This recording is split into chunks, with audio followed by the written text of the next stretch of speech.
There's a pretty one, Ulysses.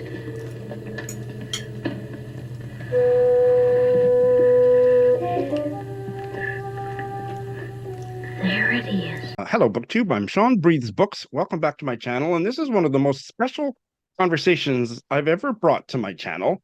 This is a conversation between two wonderful queer writers.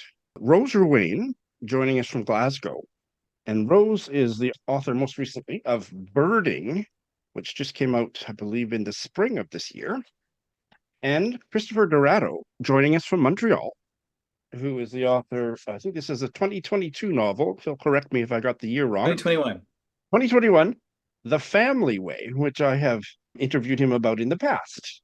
Rose has been my mystery, both Rose and Chris have been my mystery guests in the past. I'll put links to those fun chats in the show notes below. But here's what we're here to talk about today. I finished Chris's novel, The Family Way, the day that Birding came in the mail. And I opened Birding and I saw that the epigraph was the exact same two lines from The Little Prince as Christopher had used in his. And I thought, oh, that's amazing. I mean, it is a fairly famous quote from a famous book. However, I was struck by the coincidence, and I thought it would be a really fascinating chat to get these two writers together. They have now read each other's most recent novels to talk about epigraphs, this epigraph, and a whole bunch of other stuff about each other's work. So, welcome, Rose and Christopher. Thanks, Sean. So, I will maybe get the conversation started on epigraphs with a couple quotes about epigraphs. The first one is from a writer named Thomas Swick, who wrote in LitHub. The epigraph almost always serves two purposes. It is an indication of the essence of the book and the sensibilities of its author. That's one purpose. And it is an introduction to or a reminder of treasures past. And another one from an article about epigraphs in the Walrus, and just a line about the writer Courtney Maugham, who calls epigraphs aperitifs and a spritz of fragrance in a large room. So, please introduce yourselves and start the conversation on epigraphs, but I should get the epigraph in here. I'll read the translation from The Family Way. You become responsible forever for what you have gained. So with that, I'd like Rose to get us started. Well, oh no, go ahead. Oh, Rose, sorry, go ahead. No, I think you should go first. Go ahead. Oh, okay. Well, ladies first is rather confusing in this conversation, so we'll just let it sort itself out. Christopher. Sorry about that. I thought you said my name. I just wanted to say thank you, Sean, for this opportunity. It's fun to think about your book in new and different ways. I don't know how you feel, Rose, but after your book's been out a while, you tend to get a lot of the same questions, right? And I think this is an interesting way for us to think about our books in ways maybe I'm not used to thinking about. So I wrote The Family Way over, I guess it was about 7 years. It tells the story of a chosen family living in Montreal. My main character is a gay man in his 40s named Paul, who has been asked by two very close friends to help them start a family. And so the book follows the course of the year and a half in which they are trying to do this, and it pulls back the curtain on all of the issues, I guess, that kind of come up when you're trying as a queer person to create family. You know, we don't really do it in the traditional ways. It brings up a lot of questions, a lot of maybe even insecurities, conflict. And so my main character, at the same time he's doing this, he's also reflecting on people in his own life, in particular his partnership with his younger lover, Michael, who he's been in a relationship with for a few years. So I guess that's the elevator pitch for The Family Way. Great. Rose. So I wrote Birding over a similar length of time, and it follows two completely disparate women in a sort of crumbling but gentrifying seaside town on the south coast of England, both of whom are in their mid-40s and who in some ways couldn't be more different. One protagonist has an incredibly oppressive, symbiotic, almost sort of gothically Grey Gardens, whatever happened to Baby Jane type relationship with her mother. She's never left home. She's essentially trapped in not even quite adolescence, really, an incredibly extended childhood. And the other protagonist is incredibly worldly. She at one point was sort of fleetingly famous, was part of a one-hit wonder, sort of a girl band, and she's now living this sort of itinerant life where she has access to like sort of quite glamorous material comforts, but she's actually really quite broke and lost. And her sort of menopausal point in life is almost like an adolescence in terms of the questions that she's asking about the world and about herself. And it's intimately bound up in a kind of Me Too sort of story. And actually, although these women are completely different in many ways, as their story arcs slowly draw them together and intersect, there are a lot more questions that they have in common about self-determination and third acts and what is possible to achieve and accomplish and to feel and to be and become in the rest of their lives. And for the sort of more worldly protagonist, there is a late life realization that she is part of a queer community and questions around what it is to embrace that identity when she's sort of put it off limits from herself for so long. Well, you both gave such a marvelous introduction to your novels, and let me assure people watching that the novels are just as good as those introductions. So, talk about epigraphs and how you choose epigraphs in your work in a general sense. And if you want to start moving into why you chose this particular sentence from The Little Prince, you can go there, or we can come around back to that. But Christopher, tell us about epigraphs and you, the writer. Sure. So epigraphs are, I don't want to say a necessity. I feel like there are books that do not have epigraphs. I sometimes wonder if every book I write will have one. I've written two, and both of them do have one. I think the way that I approach the two novels that I have written is I have these documents that are pretty much like, I actually call them meat. You know, you've got the skeleton of the story and then you got the meat. And so sometimes with that, it's like just sentences sometimes, or it is songs, maybe even a bit of dialogue. It's all the stuff that it's going to go in the book one day, I think, anywhere, or used to kind of get it inspired. And so I think I probably had the Little Prince quote in there.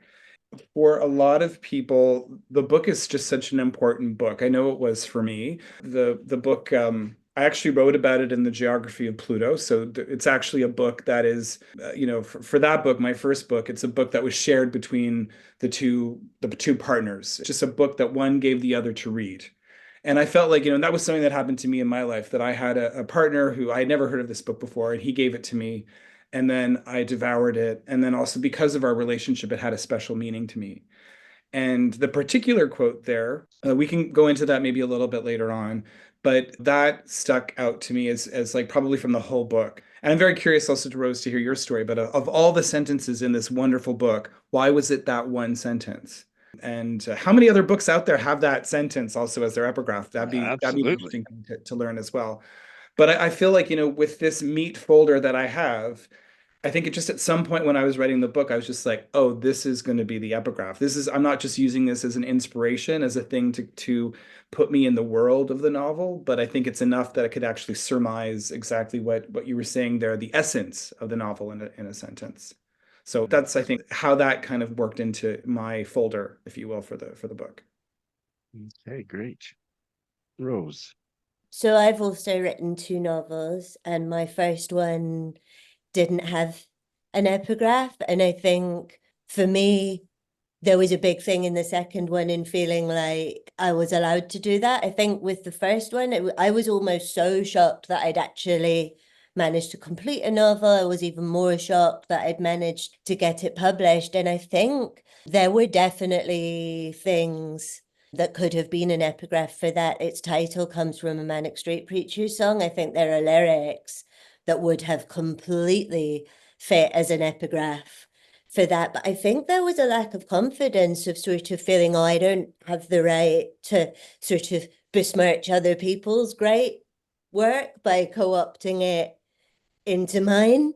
Whereas I think by the second one, first of all, that quote chose me in a way, in a very similar way to how you're describing it, in the sense of it was something that I felt resonated so deep within me when I first read it.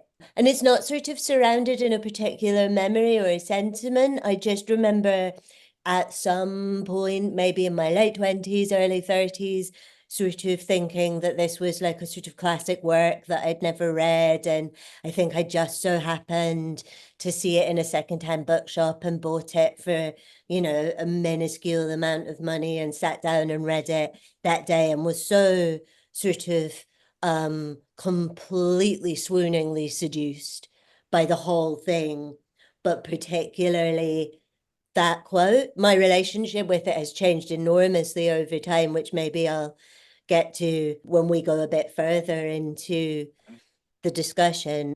But it was something that was just in those kind of notebooks that I also like. I don't think I've ever quite called them meat, but I definitely think of them in a real like food and fodder and feast and almost cannibalistic sense of like quotes and images and my own notes and writing and poems and quotes from other people that are sort of in that galaxy of nebulous things that you find yourself returning to and taking real nourishment from, and sort of using as nourishment also in the sense of when you look at the work of others and you're like, I want my work to feel like that. I want my work to act on other people like that. I want my work to like raise the hairs on a reader's arms and neck the way that those words or that image did for me. And so that was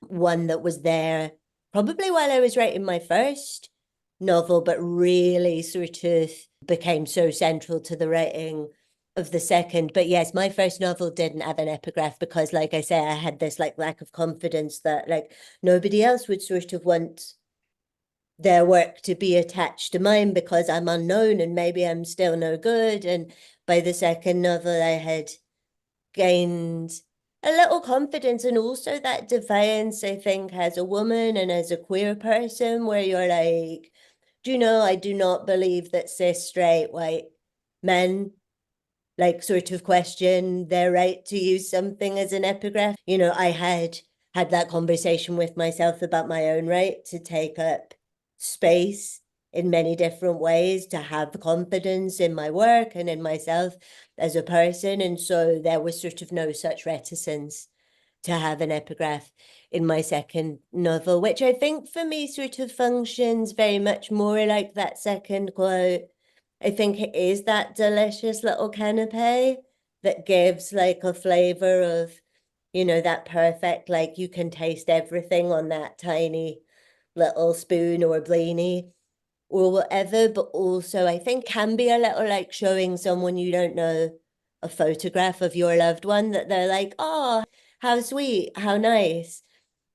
And then they read your novel and then maybe they come back to that epigraph and suddenly they have like a knowing or an intimacy and they look at that epigraph again and it means more. They take more from that on returning to it than perhaps they necessarily do when you come in cold at the start of a novel. If I can just jump in there, that totally resonated with me as well. You know, one of the things you said, Rose, that really stuck with me too was this notion of wanting your work to have a similar effect on people as that key piece of media, if it's the song, if it's the lyric, if it's, you know, I think a lot of times our work as writers are in conversation with other works. And I don't know if you know if that's always visible to the eye of the reader, but The Little Prince is this book that people read the quotes at weddings to each other. Like there's something about that it just speaks of love in such certain ways. And I guess in some way too, it was just like I want my work to trigger certain emotions in people the way that this work does as well. So I hadn't really thought about that. So thank you, Rose. Yeah, I'm with you there. And I wish I'd thought of that, because I would have put forth some of your most quotable sentences and thrown them out into the universe to be somebody else's epigraph, because boy, there's a lot of quotable wisdom in these novels.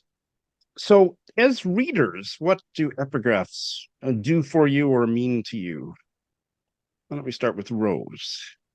Well, I think I would follow on from, I guess, where I left my last point. I really enjoy them in the sense of either their newness or freshness, or my recognition of them being something that I've read. I do enjoy them in that sort of the way they perform that breadcrumb trail into the novel that I'm about to read. They feel like, sometimes you see them used as a real invitation. Sometimes they feel like much more of a provocation, I guess. But I must say, I do always go back to them when I finish a book. And I think there's a duality of how they invite you into the book and how sometimes the book then unlocks more abundance or richness or complexity in that epigraph. You have more of an intensity or depth and complexity of understanding of why they were chosen. So they feel like that, I don't know, that little liqueur or that little like bitter espresso after the meal, as well as the canapé. Almost, I always think they're worth returning to, because there's nearly always like an added richness to them after the reading, as well as how they sort of tantalize and whet the appetite before. And I think that, returning to that point before, I think there is a thing of, I'm always intrigued by why that, or what they meant to the novelist in that way of you're being shown something meaningful or sentimental or resonant. And once you've read the novel, there's nearly always an increased understanding of that relationship between the writer and the work and the epigraph. I'm trying to think of an epigraph of another book, and I can't, right? Like, I mean, it's not like I can connect a particular book that I've read and loved with its epigraph. I quite love them. I should do what you do, Rose, and actually go to the front of the book afterwards and then kind of reread that. Because oftentimes, as writers, we put that there knowing what's going to come, and then the reader doesn't, right? So you're basically, like you said, it's an amuse-bouche. It's like a bit of a little kind of whetting of the appetite before what it is to come, but it's still a puzzle. Like it's still a question mark. I'm not really sure what I'm in for. And then it's only kind of afterwards that maybe then you understand fully the epigraph. And reading your book, Rose, it was different because we knew that we had an assignment, right? Like, so Shawn had asked us that we're going to have a conversation at this. So I'm reading the book, thinking about the epigraph through the entire book, right? Which is not something I don't think most people do. And I want to say kind of almost like anticipating like what might happen. Like, so I don't think a lot of people read a book that way, right? Like maybe some people do. One thing I should say too is that like I've known people who've not been able to get the epigraph that they've wanted for their book, right? So depending on how it goes, some publishers don't ask for permission, they just put it there. But there is supposed to be a way that you go about doing this. Unless the work is in the public domain and The Little Prince isn't in the public domain, you have to write to whoever the publisher is, request the use. You have to pay for the use of the epigraph, right? I don't know if a lot of people know that. So, and sometimes you don't get a response, or sometimes you don't get a response in the time that you need. So I know that that can also be disappointing to people as well, especially if you have one particular quote that is so, it's like, do you put it there regardless whether or not you have permission? And like, maybe if it becomes like a huge bestseller, then it'll be a problem. But they're probably not completely necessary. Like I could see a publisher saying, yeah, no, we're going to take it out. We can't get permission for it. It's not really going to change the story. But like me having it there, it means a lot to me to kind of have it on the opening pages of the book. Yeah, and I also found myself thinking about, oh, we're meant to have this discussion about epigraphs and, what they're meant to do and what their function is. I should go and read up on this. And then I had a real moment of like, no, I'm going to talk about what they are for me, and I'm going to listen and be receptive to what they are for you, and sort of be present with that and have a discussion based on where we sort of find ourselves today, because I think it sort of relates to that confidence thing, or particularly to do with queerness before. I think like so much of that, because I bet at some point on social media there has been some kind of like incredibly like warlike sententious discussion between like clashing factions of people saying like epigraphs are terrible and they show a lack of confidence in your own work, or like epigraphs are wonderful and you're completely negligent as a writer if you don't have them. And I was like, that doesn't matter to me. And I think as queer writers, part of how we affirm our own craft and our own stories and their validity and weight and worth is slightly feeling like we are allowed to operate outside of those kind of traditional systems that have policed us out of them, that you're not allowed to do things unless you've read every book about the theory of epigraphs or the theory of writing. I think there is that like making a real claim of how we have always had to sort of find our own way and create our own methodologies and find our own reasons. And our fight that I think is very much probably in both of our work about how you affirm that you are enough, how you are affirmed that you are allowed to go about things in your own way and assemble your own structures of family and creative community and your own kind of creative craft. So I felt that urge of like, you're not allowed to talk about this unless you've gone and really read up on it. And then that defiance that I've learned to be like, I know what it is to me. I want to hear what it is to Christopher, and that's enough. And that's how I want to have that discussion. Absolutely. Let's hear the epigraph again, and then let's move into why you chose it for this book. You become responsible forever for what you have tamed. So, Christopher, why did you choose this epigraph for the family way? Some of the viewers might have read this book before. Maybe they've read it multiple times. Maybe they've never read it. But the story is I guess it's like a children's book, right? Like it's made for a young audience, although adults adore it. It talks about some serious life moments. The little prince is this person who's traveling around and meeting people in different places. And on one of his travels, on one of the planets, he meets this fox.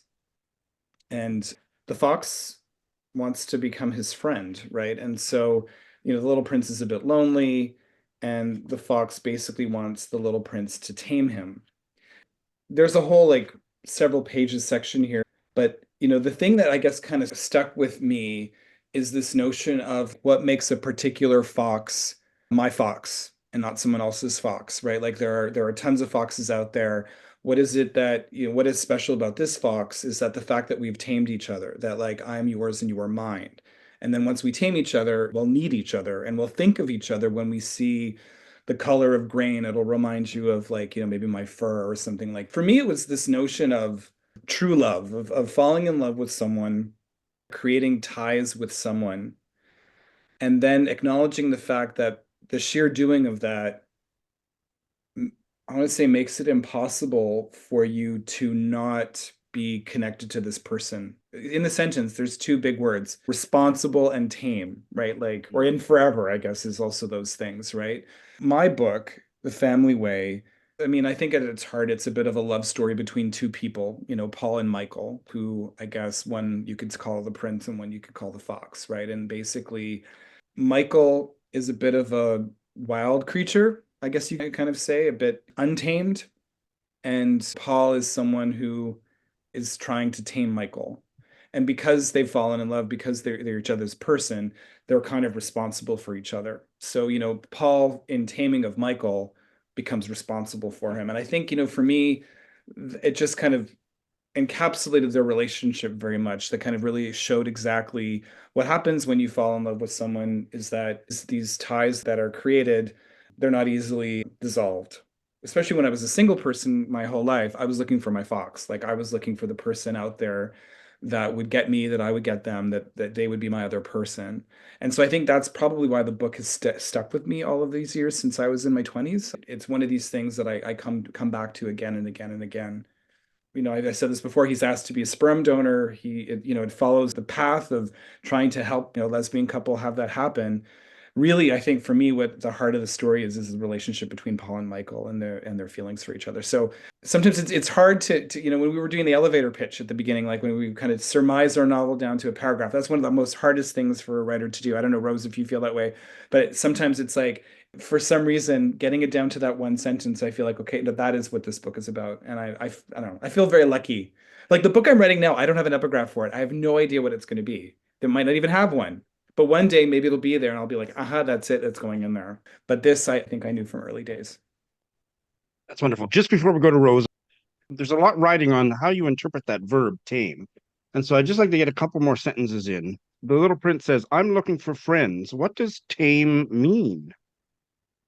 It is something which is too often forgotten, said the fox. It means to establish ties. Chris is interpreting and using that quote to focus on a love romantic relationship. And that quote can definitely apply to that, but can be applied much more broadly. This is the point that I wanted to get in here. Before we go to Rose, what do you have to say? Well, I think the jumping off point for how I talk about it very much is the fact that I sort of felt chosen by that quote in a way, and that my relationship with it has changed enormously since the first time I read it. And I think for me, it couldn't have been anything else but the epigraph for birding, because I think it sort of is about the way that those characters change their relationship to ideas around responsibility. I think in a way that I suppose is very close to certain things that I've been through, both as a human and as a writer, and in the place where those two things are inextricable.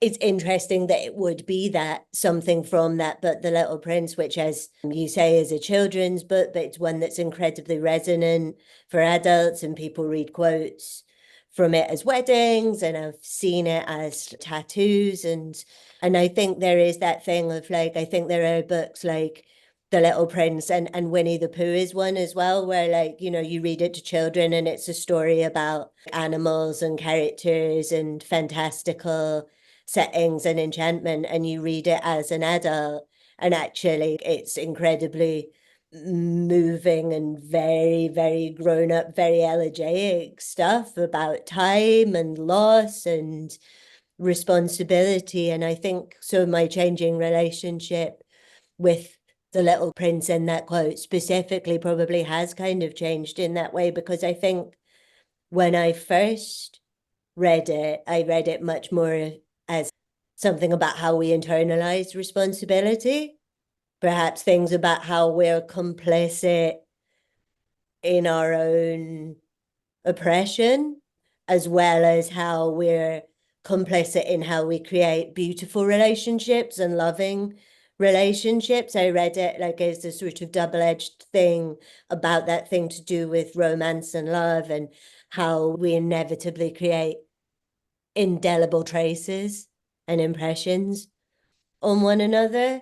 And then I suppose over time, in a way that I suppose is quite close to the trajectories of the protagonists in Birding, especially Lydia, who, when she's given this incredibly self-interested, conscience laundering, in air quotes, very much in quotes, apology from someone who has acted abusively towards her, I think it also becomes for me about that seismic realization where, again, I think there are things, especially as women, especially as queer people, people from any kind of minoritized background, you operate within systems of oppression that are there to tell you that this is all your own fault. If you hurt, if you feel insulted, if you feel offended, if you feel marginalized, that's all on you. You haven't tried hard enough to assimilate. You've brought these things on yourself, and also in personal situations, the ways in which those who would seek to sort of manipulate us or abuse us are always very invested in making us feel like we're responsible. That real like abuser's charter of like, you make me do this, look at what you made me do. And so for me, there was that real multiple layers of duality within that quote, all the beauty and gorgeousness and romance of the way that you use it, and I guess also some of the more thorny or sadder or darker stuff that's also in there in my use of it. But for me, it was very much about an internalized responsibility of like, how have I made my life so difficult? The incredible liberating power of then going, actually, how have I been made to feel like this? In whose interest was it to make me feel responsible for my own suffering or oppression or abuse? And so it functions within Lydia's story, especially, and also a little in Joyce's, of going, what if it's not you? What if it's not all your fault? What if someone else needs to take some responsibility for how you have been hurt?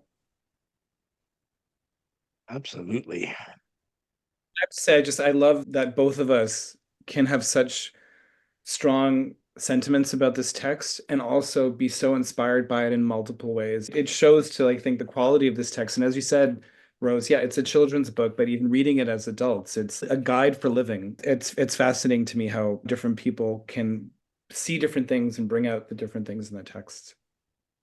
Absolutely. Point of personal privilege here. I want to tell you about my edition of The Little Prince. Oh, I read this for the first time about 7 years ago, and I bought it at a secondhand bookstore. And when I got it, there was a note in it, and I'm going to actually read it, or part of it anyway. It's not, obviously not to me. The Little Prince is a book that my mother used to read to me. It's even today very close to my heart.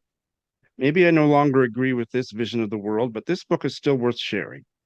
When I ordered it in English, I got this low quality print book. I'm sorry, it doesn't make much justice to it. That's why I took the liberty to paint it. As you will see, I got a little help from my daughter. I hope you enjoy it. Best regards, Sofia de la Fuente. So, Sophia, I'd love to hear from you. So she has colored all the wow. pictures herself, or most of them, not all of them, but many of them. And then her daughter got involved, so things got a little more surrealist, but lovely. So I treasured that aspect of the book. I've been thinking about what your two novels have in common and what are some of the obvious differences. And the best way I can articulate it, and it's not very articulate, is that there is a sense of so many of the characters in Chris's novel loving and supporting each other that is absent or withheld in the first part of Rose's novel. What your novels have in common is that both of you show so much love for your characters. So that's what's in common. So I loved all of the characters in these novels, and the trajectory in Birding is that these characters that were denied deep bonds, deep nourishing bonds, they got to that place where they started forming them. And so that was the triumph of that novel. I don't know if that resonates for either of you, but I'd love to hear you talk more about what your novels have in common and what the differences are.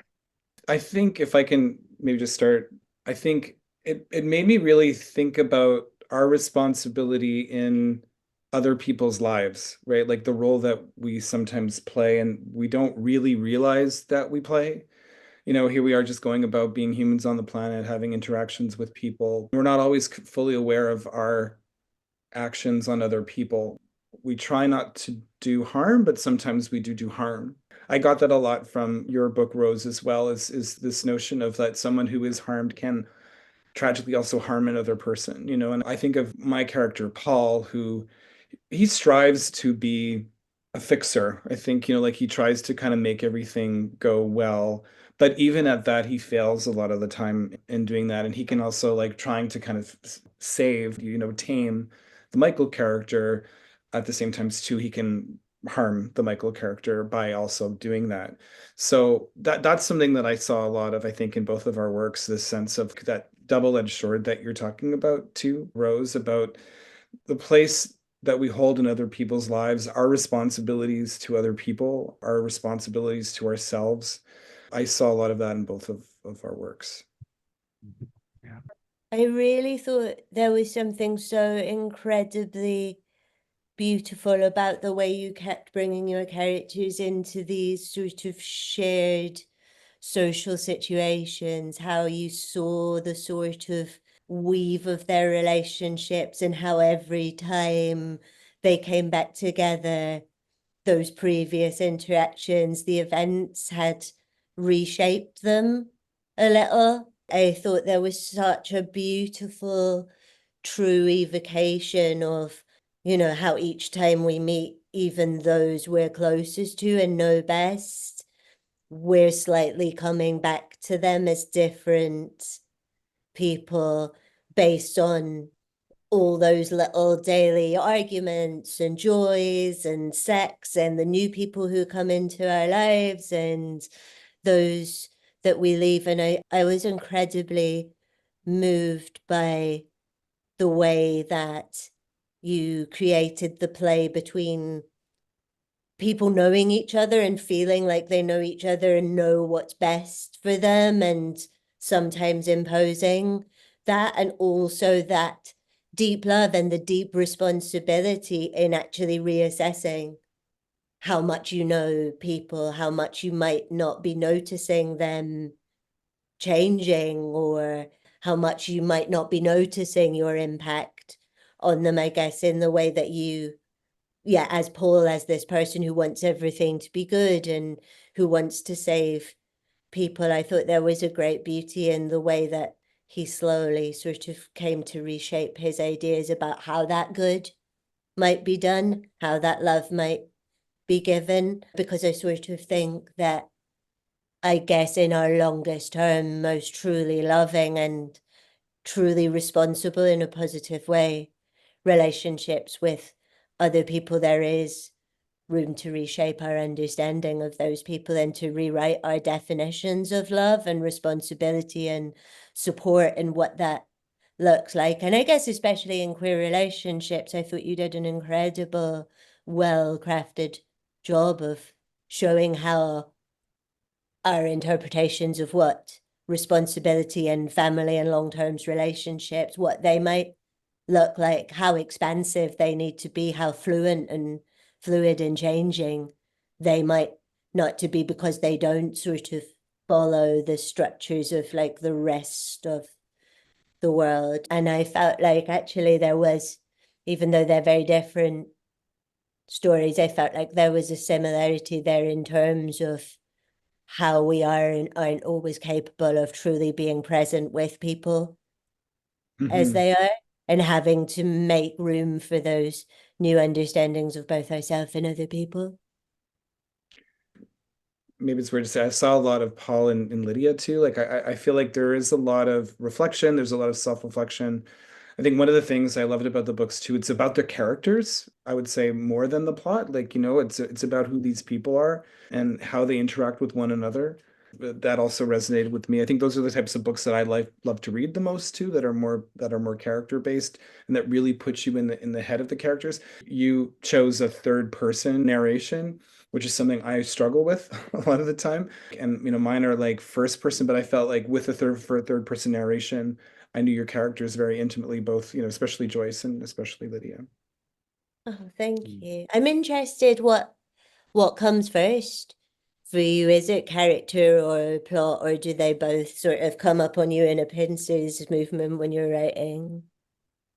That's a good question. I mean, I think it's funny because like both of my characters in my first book are pretty much the same person. I would say, which are probably like, thinly veiled versions of myself. So I don't know if I could really say that the character, like maybe the secondary characters for sure. I think it's like the situation. I think there's like, for me, there's like the situation. I don't know what's going to happen out of the situation, but I think that would be first. How about for yourself? So you have two very different main characters. Like, were they always kind of equal, I guess, in your head, or did one come to you first, then you had to create the second one? They were sort of equal in completely separate ways, in that Joyce and her mother originally were characters in a play I wrote that I could never get to come together quite. as a play, and Lydia was originally going to sort of have the book that became Birding to herself. And also, I think Peach, the protagonist of my first novel, This Is Yesterday, and Lydia as one of the protagonists of Birding, they are the thinly veiled versions of myself. For sure, I wouldn't say it's auto-fiction, but I definitely, they're the sort of most known quantities to me because they're not a world away from me, and I wouldn't pretend for a second that they're sort of Tolkienian feats of imagination. There's very little fantasy there. But I also think, like you, or like you seem to be saying, I think plot, like I always know the people, I start to know how they would behave, and then I put them in situations and I kind of find out what the plot is through that. But I also think what comes first along with a sense of character is a sense of what I want the effective power of the novel to be. I sort of know how I want people to feel, and I sort of know the questions I want to ask about the world through the story and through the characters before I ever know anything about plot, and maybe even before I fully know the characters. And I think it is very much, I don't know, almost like a collaging together of concerns or some kind of dot to dot drawing. Certainly, I don't think like plot is ever the first thing. I don't think I'm not criticizing other people who are very plot driven, but for me, there's a sort of, I don't know, a cleverness or a puzzlingness of that doesn't appeal to me. I'm all about the fleshy, messy, visceral human stuff. That's always where it comes from. The place in Birding where my heart started to really melt was as the relationship developed between Lydia and her old band partner Pan's daughter. And I don't know how to pronounce her chosen name. How would you pronounce that? Lowell? Lol? Lol. Lol? And her given name is Laurence. Laurence, that's right. But So she has chosen the name Lol. that was my first aha moment in terms of where the epigraph came in. Can you tell us a little bit about that relationship? I was thinking about it when I was reading your book, actually, in terms of how adults who don't have their own children, how we are responsible for children. Like, I don't know, what are the relationships we have with children who are not our own, especially within sort of queer family and chosen family. And without being sort of too specific about plot, I think there's also that like question of the complexities of what a godparent is, even in quite heteronormative relationships. It's quite often a title conferred on the parents' best friends who end up having a relationship neither with God or really with the child as they grow. So I think there's a question there about the fact that I don't think it's a spoiler to say that Lydia as a godparent has sort of had a fairly negligent role of like parachuting in birthday presents that aren't even particularly well chosen or based on knowing that child, and what it is for that child to come back into her life when Lola is practically an adult herself and have lots of questions, including whether or not she actually does identify with her assigned gender at birth or all of those things. But I think all my protagonists are, and probably I would think always will be, childless people. But I'm very interested in the question of what is the role and perception of childless adults within society, within human relationships, how we might have meaningful, loving relationships with other people's children, how we might be part of like sort of familial structures when we don't have children, and also whether or not we're allowed to be, because there's a perception of sort of childless people as fundamentally cold. And if we're childless through our own choice, there is a perception of us as hedonistic or cold, or we don't like children, or we're not interested in them. So that's always something I'm quite interested in exploring, I guess. That resonates a lot with me too, because I often feel, yeah, like there's there's only one way to have a family, we see a lot of times. I love seeing different ways in which people create bonds and connections. One of the things that I'm toying the idea with is creating a bit of like another book of this. I don't want to call it a sequel, but basically using the same characters and just really showing exactly like how rich a life can be when you, well, if you are childless, but also like what is that relationship with the next generation look like as well? Because we do have relationships with our friends, children, or maybe we're a niece or nephew. I think those types of relationships we don't really see a lot in books or TV that often. So I'm very interested in that as well. And I get the impression we're both interested in that as writers, of like the expanding the definition of family, and also writing about different kinds of love that aren't necessarily sort of sexual and romantic loves, just not just in sort of expanding definitions of love in terms of queerness, but actually asking like, what are the different kinds of love that create a rich and nourishing life? So Christopher is talking about a potential sequel, which is very exciting. So that makes me think about how these characters live on in your heart and in your writerly imagination. So Rose, what are they doing inside you these days? Are you thinking about a sequel or?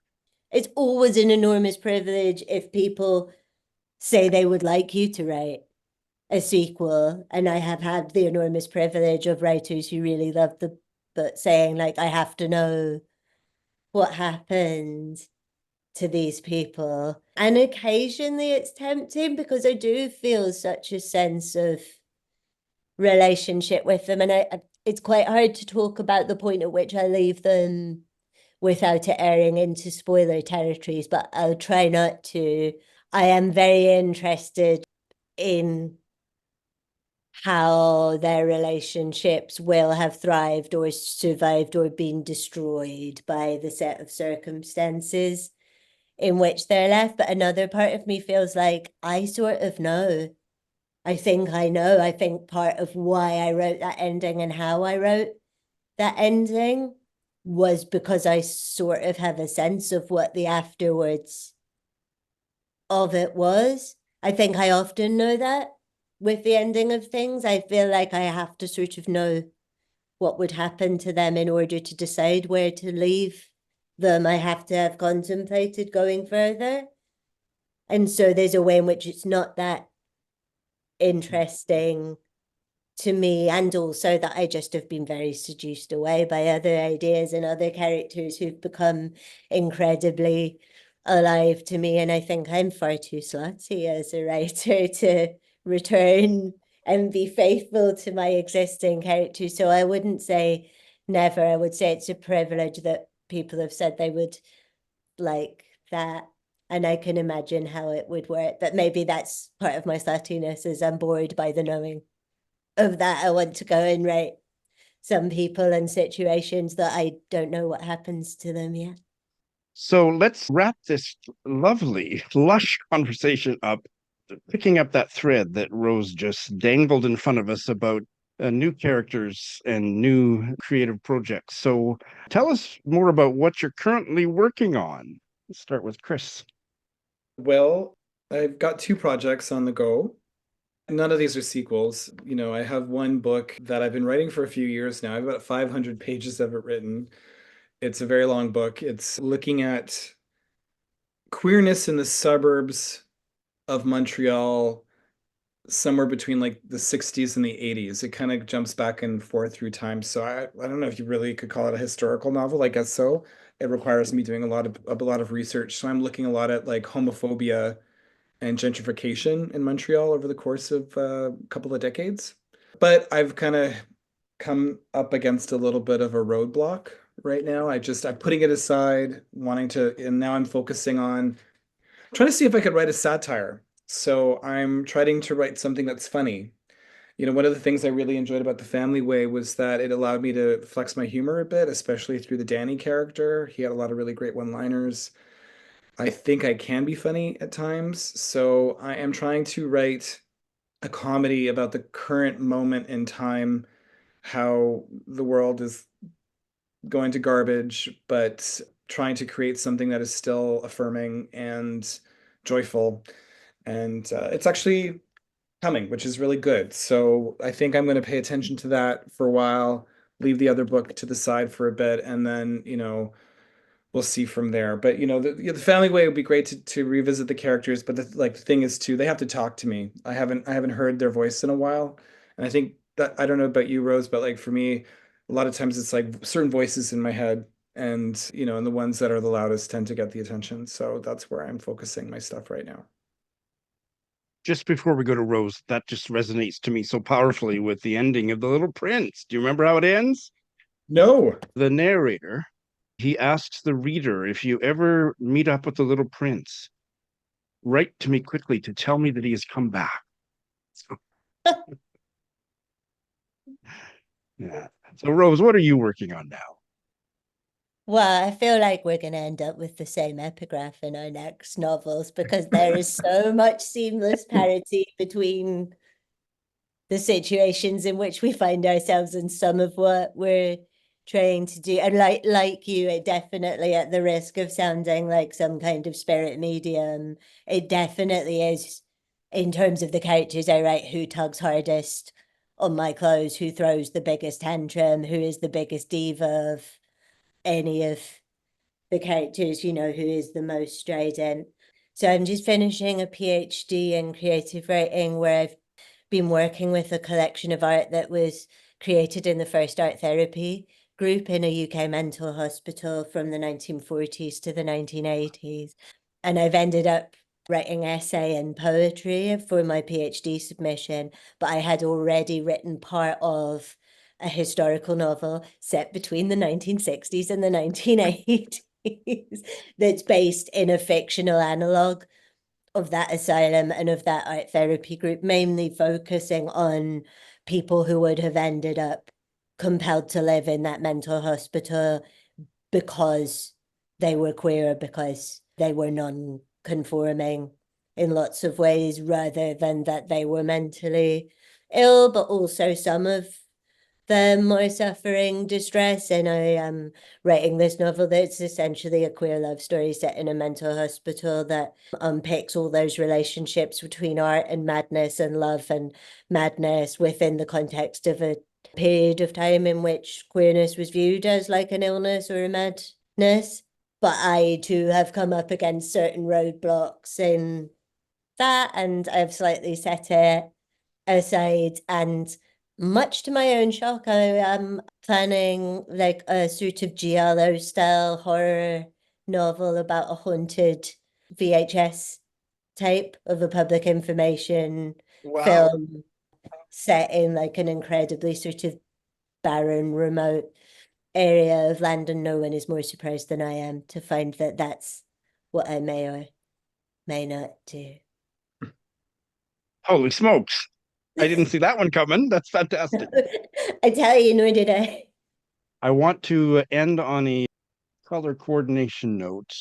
Rose, don't you think that Christopher's novel, The Family Way, needs to be somewhere in your room? It goes with everything in your room.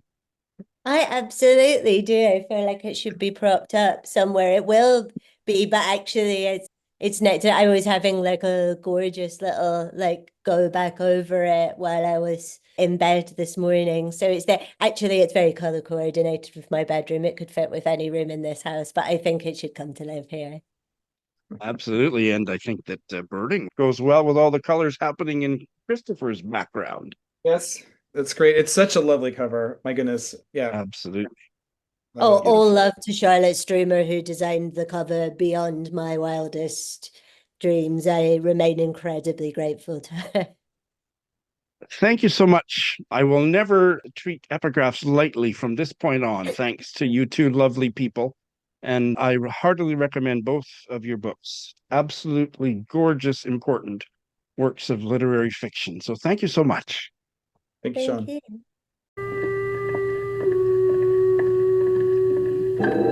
you.